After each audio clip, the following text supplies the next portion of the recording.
আসসালামু আলাইকুম। Technique easy এডুকেশনের পক্ষ থেকে নবম দশম শ্রেণীর শিক্ষার্থীদের জানাচ্ছি শুভেচ্ছা। আজকের পর্বে আমরা অনুশীলনীর যে সৃজনশীলটা আছে এটা নিয়ে তোমাদের সাথে আলোচনা করব। কি বলছে দেখো তো, 14 বছরের তনুর ওজন 35 কেজি এবং উচ্চতা হচ্ছে 1.5 মিটার। ইদানিং তার ত্বকে লালচে দাগ পড়েছে, খাওয়ায়ও তেমন রুচি নেই, কিন্তু দেহের তাপমাত্রা স্বাভাবিক আছে। তার মানে কোনো জ্বর নাই, তাই না? তাপমাত্রা স্বাভাবিক থাকা মানে কোনো জ্বর নাই।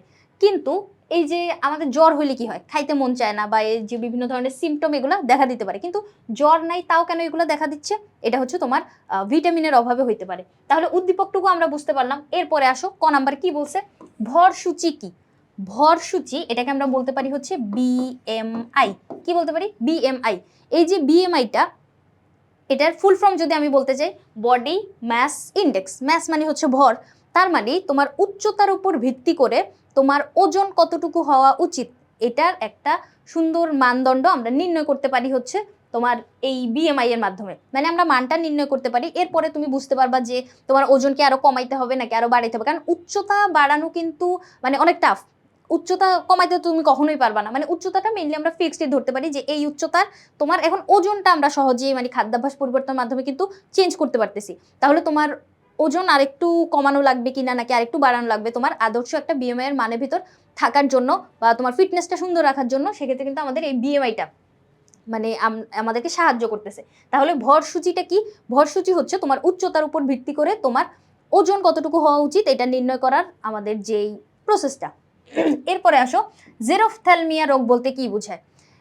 জেরোফথ্যালমিয়া বুঝার আগে আমরা একটু রাতকানা বুঝি। রাতকানা তো সবাই শুনছি, তাই না? এই ওয়ার্ডটা রাত বলতে অন্ধকার বুঝায় বা অল্প আলো বুঝায়। এরকম না যে রাত হইলে দেখতে পাবা না, এরকম না কথাটা। কথাটা হচ্ছে তুমি অল্প আলোতে দেখতে পাবা না। এই সমস্যাটা হইলে চোখের যে রড কোষটা থাকে, আমাদের চোখে দুই ধরনের কোষ থাকে, একটা হচ্ছে কোন কোষ আর একটা হচ্ছে তোমার রড কোষ। এই রড কোষ যখন ক্ষতিগ্রস্ত হয় তখন হচ্ছে আমরা অল্প আলোতে দেখতে পাই না, আমাদের অন্ধকারে দেখতে সাহায্য করে হচ্ছে এই রড কোষটা। সেক্ষেত্রে রাতকানা রোগ যখন হচ্ছে, এটার আবার 7 থেকে 8টা স্টেজ আছে। ধরো এখান থেকে শুরু করে একদম শুরুতে মানে প্রাথমিক পর্যায়ে হচ্ছে আমরা রাতকানা দেখতে পাই। এরপরে যখন আরো খারাপের দিকে যাইতে থাকে ব্যাপারটা, এই যে মানে আরো যখন অবনতি হয়, মনে করো রাতকানা হওয়ার পরেও তুমি ভিটামিন সমৃদ্ধ খাবার খাইলা না, ভিটামিন এ খাইলা না, এরপরে তোমার চোখের রডকোষটা আরো ক্ষতিগ্রস্ত হচ্ছে বা চোখ আরো ড্যামেজের দিকে যাচ্ছে, তখন কি হবে? এই যে 2 নাম্বার স্টেজ, 3, 4, 5, 6, 7, 8, এই যে স্টেজগুলা আরো ড্যামেজের দিকে যখন যাচ্ছে, এই যে 4 আর 5 নাম্বার স্টেজ মানে মাঝামাঝি যে পর্যায়টা, রাতকানা যখন আর একটু ক্ষতিকর পর্যায়ে চলে যাবে তখন আমরা ওই পর্যায়টাকে বলবো হচ্ছে জেরোফথ্যালমিয়া। এরপরে যদি আরো ড্যামেজ হয়ে যেতে থাকে, 7-8 পর্যায়ের দিকে চলে যায়, তখন হচ্ছে তোমার কর্নিয়া ঘোলাটে হয়ে যাবে এবং তোমার চোখে অস্ত্রোপচার করার প্রয়োজন, মানে একদম অন্ধ হয়ে যেতে পারে। সেক্ষেত্রে এই যে জেরোফথ্যালমিয়াটা কি, এটা হচ্ছে তোমার রাতকানারই মাঝখানের একটা পর্যায়। এরপরে আসো, এটা দূর করার জন্য আমাদের কি করা লাগবে? অবশ্যই ভিটামিন এ সমৃদ্ধ খাবার, সবুজ টাটকা শাকসবজি, ফলমূল, রঙিন শাকসবজি, রঙিন যে কোনো কিছু, দেখো তুমি গাজর, লাল শাক, তারপর হচ্ছে মিষ্টি কুমড়া, কালারফুল সবকিছুই হচ্ছে আমাদের ভিটামিন এ এর উৎস। আবার হচ্ছে তোমার ছোট মাছ যেগুলো মলা ঢেলা মাছ, এগুলোও কিন্তু আমাদের ভিটামিন এ এর যোগান দিচ্ছে। তাহলে এই ভিটামিন এ সমৃদ্ধ খাবার খাইলে কিন্তু আমরা ওই রোগ থেকে রক্ষা পাইতে পারি। এরপরে আসো, তনুর 2 দিনের মৌলিক বিপাকে কত শক্তি ব্যয় হবে? আচ্ছা, 2 দিনের বিপাকে জিজ্ঞেস করছে। এখন এই যে মৌল বিপাক কি, এই ওয়ার্ডটা আগে আমি একটু বুঝাই। দেখো মৌল বিপাক শক্তি কি জিনিস এটা। ধরো তুমি আজকে একটা সিদ্ধান্ত নিলা যে আমি আজকে আমার একটু শক্তিও খরচ করব না, সারাদিন আজকে আমি শুয়ে বসে থাকবো, হ্যাঁ, যাতে আমার কোনো শক্তি খরচ না হয়। তুমি যেমন চিন্তা তেমন কাজ, তুমি এখন শুয়ে আসো, মানে কোনো কাজ করবা না। তাহলে শুয়ে যখন থাকতেছো, তুমি কি তোমার নিঃশ্বাস বন্ধ করে শুয়ে আসো? না, তোমার ফুসফুস তো কাজ করতেছে। এই যে আমাদের ফুসফুসটা প্রশ্বাস নিঃশ্বাস এই কাজগুলো সম্পন্ন করতেছে। অক্সিজেন তুমি প্রবেশ করাচ্ছ, ওই অক্সিজেন গিয়ে তোমার খাদ্যগুলোকে ভাঙতেছে, ভেঙে শক্তি উৎপন্ন করতেছে। তাহলে এই যে শ্বসন প্রক্রিয়াটা, এটা কিন্তু তখন চলতেছে, ফুসফুস কিন্তু কাজ করতেছে। এরপরে তুমি যখন শুয়ে আসো, তোমার কি হার্টটাও বন্ধ করে রাখছো? ব্লাড সার্কুলেশন কি হচ্ছে না? হচ্ছে তো। তুমি কি বলতেছো যে আজকে আমি তো কোনো কাজ করব না, হৃৎপিণ্ড তুমিও কাজ করিও না, তুমিও চুপ করে বসে থাকো? না তো, হৃৎপিণ্ড তো ওই ওর পাম্পটা করতেই থাকবে, মানে ওর কাজ করতেই থাকবে। এরপর তুমি যখন শুয়ে বসে থাকতেছো, তখন কি তোমার পি পটি পায় না? পায় তো। তার মানে কিডনি ওর কাজ করতেছে, রক্ত পরিশুদ্ধ করতেছে। এরপরে তুমি যখন শুয়ে থাকো, মানে অলস যখন জীবনযাপন করি তখন তো বিভিন্ন ধরনের চিন্তা আসে, তাই না? যে আমি তো শুয়ে আছি, আমি পরীক্ষা, কিছুদিন পরে আমার পরীক্ষা, তখন আমি কি করব পরীক্ষায়। সেক্ষেত্রে এই যে চিন্তা ভাবনাগুলো, তোমার ব্রেন কাজ করতেছে, ফুসফুস কাজ করতেছে, হার্ট, কিডনি সবাই কাজ করতেছে, শুধু তুমি শুয়ে আসো, মানে তোমার বডিটা শুয়ে আছে, কিন্তু অভ্যন্তরীণ যে কাজগুলো সম্পন্ন হচ্ছে, ওই অভ্যন্তরীণ কাজগুলো সম্পন্ন করতেও তো কিছু পরিমাণ শক্তি প্রয়োজন। ওইটাই হচ্ছে আমার মৌল বিপাক শক্তি। তাহলে পূর্ণ বিশ্রামরত অবস্থায়, তাই না, পুরা দিন তুমি বিশ্রাম করতেছিলে, এরকম অবস্থায় পূর্ণ বিশ্রামরত অবস্থায় তোমার দেহে কতটুকু শক্তি খরচ হয়েছে এটা আমাদের নির্ণয় করা লাগবে।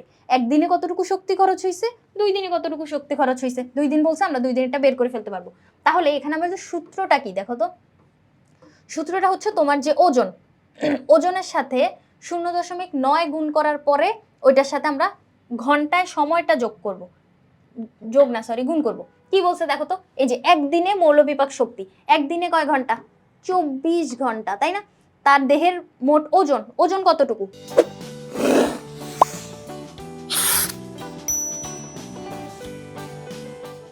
ওজন হচ্ছে 35। এটা তো উদ্দীপকেই দেওয়া ছিল, 0.9 গেল সূত্রের, আর সময় হচ্ছে একদিনের জন্য 24 ঘন্টা।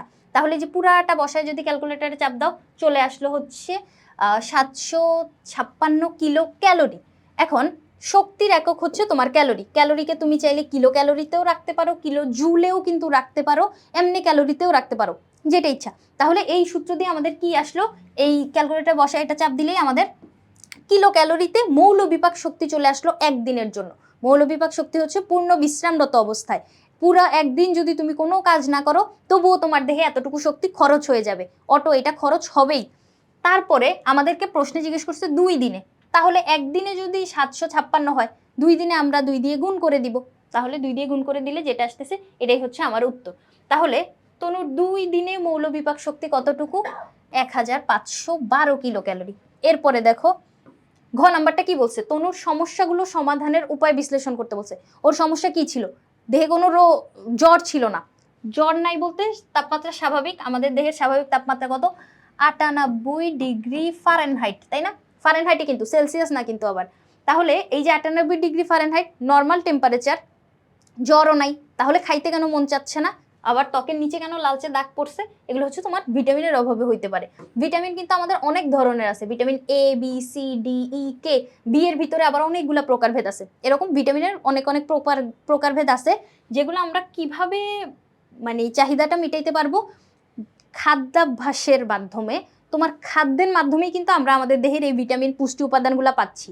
তাহলে সব ধরনের খাদ্য কিন্তু খাইতে হবে। এই খাদ্যটা মজা না, এটা আমার খাইতে ভাল লাগে না, এরকম করে কিন্তু মানে চললে তোমার ওই পুষ্টির অভাবজনিত মানে সিমটমগুলো দেখা দিতে থাকবে।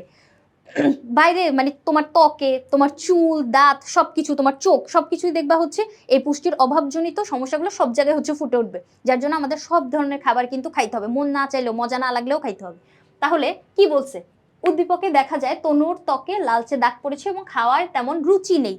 তাহলে এই সমস্যাটা কি জন্য হচ্ছে, পুষ্টি উপাদানের ঘাটতি রয়েছে বা ভিটামিনের অভাব তার দেহে আছে, যার জন্য এই সমস্যাগুলো হচ্ছে। তাহলে পুষ্টি উপাদানের অভাবজনিত যে লক্ষণগুলা, এই লক্ষণগুলো যদি আমরা দেখতে যাই, ভিটামিন B5 এর অভাবে কি হয়, ভিটামিন B5 এর অভাব ঘটলে ত্বকে লালচে দাগ পড়ে। তনুর ক্ষেত্রে আমরা এটা শুনছিলাম, তাহলে আমরা বলতেই পারি যে ও মনে হয় ভিটামিন B5 খায় না। এরপরে ভিটামিন B1 এবং B6 এর অভাবে কি হয়, খাবারে অরুচি হয়। তনুর ক্ষেত্রে আমরা এটা শুনছি না যে ওর জ্বর নাই তবুও কেন ওর খাইতে মন চায় না, কারণ ও হচ্ছে এই ভিটামিনগুলো খাচ্ছে না। এক্ষেত্রে তনুর সমস্যা হচ্ছে উক্ত ভিটামিনগুলোর অভাবে, তাই তার এই সমস্যাগুলো সমাধানের ক্ষেত্রে আমরা কি করতে পারি, ওকে এই ভিটামিন সমৃদ্ধ খাবারগুলা দিতে পারি। দেখো খাবারের মাধ্যমে কিন্তু আমরা ওর এই রোগগুলা মানে নির্মূল করে ফেলতে পারি। ভিটামিন B1 এর উৎস কি কি, উৎস বলতে যেই খাবার থেকে আমরা পাই, মানে এই খাবারগুলো যদি তুমি খাও সেক্ষেত্রে তুমি ভিটামিন B1টা পাচ্ছ। তাহলে উৎস বলতে যে খাবারগুলো থেকে আমরা পাচ্ছি কি কি, ঢেকি ছাটা চাল, গ্রামে দেখবা ঢেকি আছে না, মানে এভাবে হচ্ছে চালের উপরে মানে এরকম হাত পা দিয়ে চালানো লাগে, ওইটা এভাবে করে গিয়ে হচ্ছে তোমার ধানগুলোর উপরে বা চালের উপরে হচ্ছে বাড়ি দেয়, তারপরে ওই যে ঢেকি ছাটা চালগুলা, ওইখান থেকে আমরা ভিটামিন B1 পাইতে পারি। এরপরে আটা, ডাল, তেল বীজ, বাদাম, যকৃৎ, যকৃৎ বলতে হচ্ছে ওই যে আমাদের কলিজা, মাছ বা মুরগি যে কোনো প্রাণীর কলিজা আছে না, ওইটাকে বোঝাচ্ছে কলিজা। তারপরে হচ্ছে টাটকা শাকসবজি, ডিম, দুধ, মাছ এবং সবজি, এই যে খাবারগুলো, এগুলো থেকে আমরা কি পাচ্ছি, ভিটামিন B1 পাচ্ছি। এরপরে ভিটামিন B1 খাইলে কি হবে, সেক্ষেত্রে তার হচ্ছে খাবারের যে অরুচিটা ওইটা চলে যাবে, তাই না? উদ্দীপকে যখন বলছিল যে খাবারের অরুচি, এজন্য আমরা ওকে কি দিচ্ছি, B1 দিচ্ছি। এরপরে B5 এর ক্ষেত্রে তাকে কি খাইতে হবে, মানে ওই যে লালচে দাগ, ত্বকের নিচে যে লালচে দাগ জমা হয়েছিল ওগুলা মানে ভালো করার জন্য আমাদের কি করা লাগবে, মাংস খাইতে হবে, যকৃৎ, ওই যে যকৃৎ মানে হচ্ছে কলিজা, তারপরে আটা, ডাল, বাদাম, তেলবীজ, ছোলা আর শাকসবজি। দেখো সিমিলার খাবারই কিন্তু সবগুলো যে ভিটামিন বি, এজন্য সবগুলো খাবারই কাছাকাছি। দেখো এই যে এখানেও যকৃৎ আছে, এখানেও আছে, তারপর হচ্ছে তোমার এই যে আটা, ডাল, তেলবীজ সিমিলার, তাই না? একটা খাবার খাইলে কিন্তু তুমি সব অনেক ভিটামিনই পেয়ে যাচ্ছ। এই যে ছোলাটা দেখো, ছোলা কিন্তু উচ্চ প্রোটিন সমৃদ্ধ এক ধরনের উদ্ভিজ্জ আমিষ। কি হয় এখানে হচ্ছে তোমার হাই প্রোটিন থাকে, উচ্চ প্রোটিন থাকে। ছোলা খাওয়া কিন্তু খুবই ভালো, কি জন্য? কারণ তুমি মানে কিছু পরিমাণ ছোলা খাওয়ার মাধ্যমে কিন্তু অনেকগুলো প্রোটিন পেয়ে যাচ্ছ।